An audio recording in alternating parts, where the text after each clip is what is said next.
अबे ओ बुड्ढे, तू यहाँ पे क्या कर रहा है? किसने बुलाया है तुझे?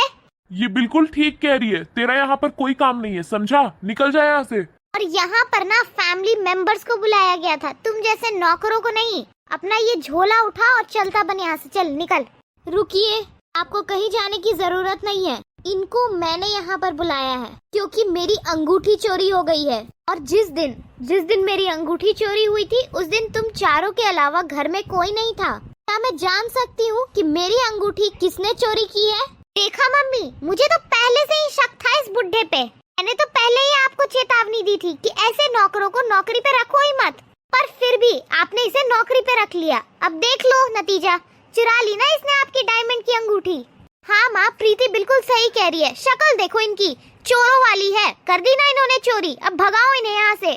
माँ, आपको पता है ना, ये जब भी आपसे पैसे मांगते थे तो आप बिना सोचे समझे इन्हें पैसे दे देती थी। इसको तो अच्छे से पता था कि आपके पास बहुत सारे पैसे रखे हुए हैं, और मुझे तो लगता है इसने किसी दिन आपकी जरूर डायमंड की अंगूठी देख ली होगी, और इसे पक्का लगा होगा कि अगर मैं इस डायमंड की अंगूठी को चुरा के बेच दूं तो मुझे काफी सारे पैसे मिल जाएंगे और फिर इन्हें यहाँ काम करने की जरूरत ही नहीं रहेगी।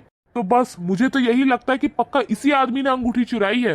और पता है क्या माँ, मुझे तो लगता है कि इस थैले में ही वो अंगूठी रखी होगी। मैं अभी चेक करता हूँ। दिखा।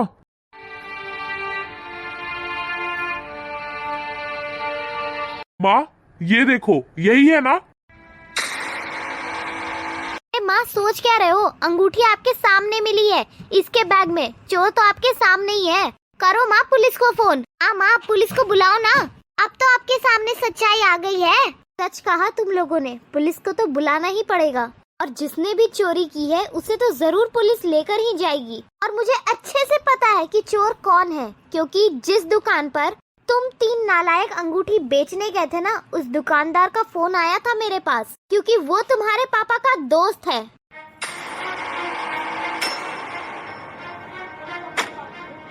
और उसने मुझे सब कुछ बता दिया कि तुम लोगों ने मेरी अंगूठी चोरी की और वहाँ बेचने चले गए। माँ, आप ये कैसी बातें कर रहे हो? भला हम आपकी अंगूठी क्यों बेचना चाहेंगे? वैसे भी आपके और पापा के चले जाने के बाद ये सारी प्रॉपर्टी, ये जायदाद तो हमारी तीनों की ही है, तो फिर हम अपने ही घर में चोरी क्यों करना चाहेंगे? वही तो मेरे समझ नहीं आ रहा है। जब तुम लोगों को पता है कि ये सब कुछ तुम तीनों का ही है, फिर भी तुम लोगों ने ये मेरी अंगूठी चोरी कर ली। तुम तीनों को अच्छे से पता है ना कि इस अंगूठी के साथ मेरे कितने अरमान जुड़े हुए हैं, और उसके बाद भी तुमने इसे ही चोरी कर लिया और वहाँ बेचने के लिए चले गए। अरे मुझे तो यकीन नहीं हो रहा कि तुम तीनों ऐसा कैसे कर सकते हो। और अब तुम लोग ये भी सोच करके शौक में होगे कि ये अंगूठी तुम लोगों ने तो बेचने के लिए दे दी थी, तो फिर ये अंगूठी इनके थैले में कैसे आई? तो तुम्हारी जानकारी के लिए बता दूं कि इनके थैले में ये अंगूठी मैंने ही रखी थी। मुझे एक बात बताओ, मैंने तो नाम ही नहीं लिया कि डायमंड की अंगूठी चोरी हुई है। फिर तुम लोगों को कैसे पता चला?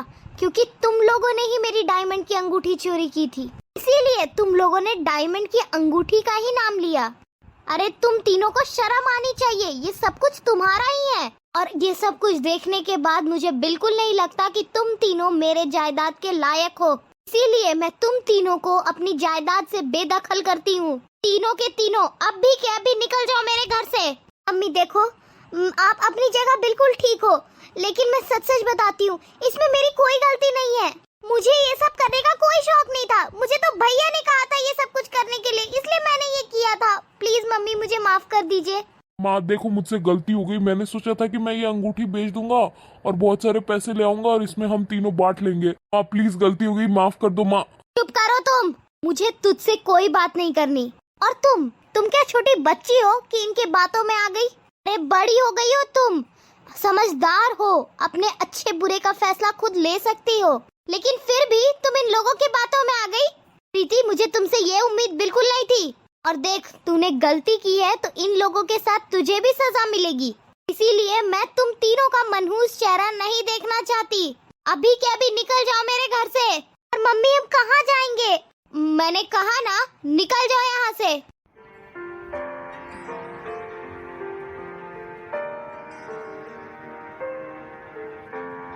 काका, अपने बच्चों के तरफ से मैं आपसे माफी मांगती हूँ। आप प्लीज हो सके तो उन्हें माफ कर दीजिएगा। मैं तो ये कभी सोच भी नहीं सकती थी कि मेरे बच्चे लालच में आकर आपके ऊपर चोरी का इल्जाम लगा देंगे। मुझे तो ये समझ में नहीं आ रहा कि मेरी परवरिश में कहाँ कमी रह गई। और अब आप चिंता मत कीजिए, आज के बाद आपके साथ इस घर में अब ऐसा कुछ भी नहीं होगा। पापा यहाँ पर आराम से काम कर सकते हैं और आप प्लीज उन्हें माफ कर दीजिएगा। आपका बहुत बहुत धन्यवाद मेम साहब।